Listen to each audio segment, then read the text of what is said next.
മലയാളത്തിൽ നിരവധി റിയാലിറ്റി ഷോകൾ ഉണ്ടെങ്കിലും കഴിഞ്ഞ കുറച്ച് വർഷങ്ങളെ ജനപ്രിയമായി നിലനിൽക്കുന്നത് ബിഗ് ബോസ് ആണ്. 2018 ജൂലൈയിലാണ് ആദ്യ സീസൺ ബിഗ് ബോസ് സംരക്ഷണം ചെയ്തു തുടങ്ങിയത്. അന്ന് എല്ലാ ദിവസവും ഏഷ്യാനെറ്റിൽ എപ്പിസോഡുകൾ 1 മണിക്കൂർ സംരക്ഷണം ചെയ്യുന്ന രീതിയിലായിരുന്നു.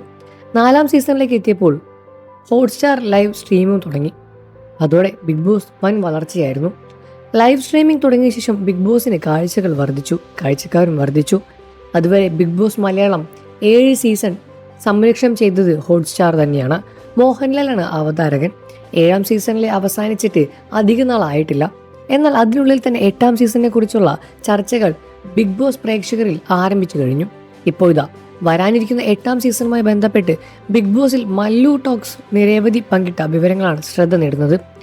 വരുന്ന ജൂണിലോ ജൂലൈയിലോ മാത്രമേ 8ാം സീസൺ ആരംഭിക്കാൻ സാധ്യതയുള്ളൂ എന്നും രേവതി പറയുന്നു. ബിഗ് ബോസിന്റെ 7ാം സീസൺ കഴിഞ്ഞിട്ട് 3 മാസം ആയതേ ഉള്ളൂ. അതിനിടയിൽ തന്നെ 8ാം സീസണിനെ കുറിച്ചുള്ള ചോദ്യങ്ങൾ വന്നു തുടങ്ങി. പണ്ടൊക്കെ വിഷു, പെരുന്നാൾ സമയത്തായിരുന്നു ബിഗ് ബോസ് തുടങ്ങുന്നത്. കഴിഞ്ഞ സീസൺ ഓണവും ദീപാവലിയുമൊക്കെ ഉണ്ടായിരുന്നു. പക്ഷേ എപ്പോഴാണ് നടക്കുന്നത് എന്ന് പോലും ആരും ഓർക്കുന്നില്ല. പുലിക്കളി വൈറലായതോടെയാണ് അതുമാത്രം ഓർമ്മയുള്ളത്. 8ാം സീസൺ ആരംഭിക്കാൻ തുടങ്ങി ജൂൺ, ജൂലൈ, ഓഗസ്റ്റ് ആകുമെന്ന് എനിക്ക് തോന്നുന്നു. പങ്കെടുക്കാനുള്ള സെലിബ്രിറ്റീസൊക്കെ ബിഗ് ബോസിൽ നിന്ന് വിളിച്ചു തുടങ്ങിക്കാണും.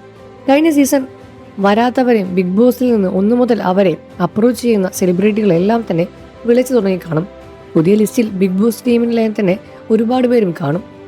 സമ്മർ വെക്കേഷനിൽ 8ാം സീസൺ ആരംഭിക്കും എന്നത് കുറച്ചും കൂടി നല്ലത്. വെക്കേഷൻ സമയമാണ്. ജൂൺ, ജൂലൈ മാസങ്ങളിൽ സ്കൂൾ തുറക്കുന്നതിൻ്റെ തിരക്കായിരിക്കും. ബിഗ് ബോസ് മലയാളത്തിൽ സ്വന്തമായി സെറ്റുണ്ട്, പക്ഷേ അത് അപൂർണമാണ്. സ്വിമ്മിംഗ് പൂളില്ല, ജിമ്മില്ല. ലാലേട്ടൻ്റെ ഷൂട്ട് നടന്ന തമിഴ് ബിഗ് ബോസ് സെറ്റിലാണ്. സ്വന്തമായിട്ട് സ്റ്റേജുമില്ല. അതുകൊണ്ട് തന്നെ ഒരു ദിവസത്തെ ലൈവ് നമുക്ക് മിസ്സാകാറുമുണ്ട്. ശനിയാഴ്ചയും ഞായറാഴ്ചയും ലൈവില്ല. എല്ലാ സൗകര്യങ്ങളും കൂടിയ സെറ്റ് അടുത്ത സീസണിൽ വന്നാൽ നന്നാകുമെന്ന് രേവതിയും പറയുന്നു. സീസൺ 8മായി ബന്ധപ്പെട്ട വിവരങ്ങൾ അടങ്ങിയ വീഡിയോയ്ക്ക് താഴെ വന്ന ഏറെ കമൻറ്റുകളും CJ റോയുമായി ബന്ധപ്പെട്ടതായിരുന്നു. കോടികൾ ആസ്തിയുള്ള confidence group chairman CJ Roy big boss ഷോയുടെ ഒരു പ്രധാനപ്പെട്ട സ്പോൺസർ കൂടിയായിരുന്നു. പല സീസണിലും വിജയിച്ച മത്സരാർത്ഥിക്ക് ക്യാഷ് പ്രൈസ് സ്പോൺസർ ചെയ്തത് കോൺഫിഡൻസ് ഗ്രൂപ്പ് ആയിരുന്നു. മെയിൻ സ്പോൺസർ മരിച്ചു. ഇനി ബിഗ് ബോസ് മലയാളം ഉണ്ടാകുമോ എന്നായിരുന്നു ഏറെയും ചോദ്യങ്ങൾ. 7ാം സീസണിലെ ഫൈനലിസ്റ്റുകളെ ഒരാളായ അനീഷിന് 10 ലക്ഷം രൂപ റോയ് അടുത്തിടെയാണ് സമ്മാനിച്ചത്. അന്നത് വലിയ കാര്യമായെല്ലാം തന്നെ ചെയ്തിട്ടുണ്ടായിരുന്നു.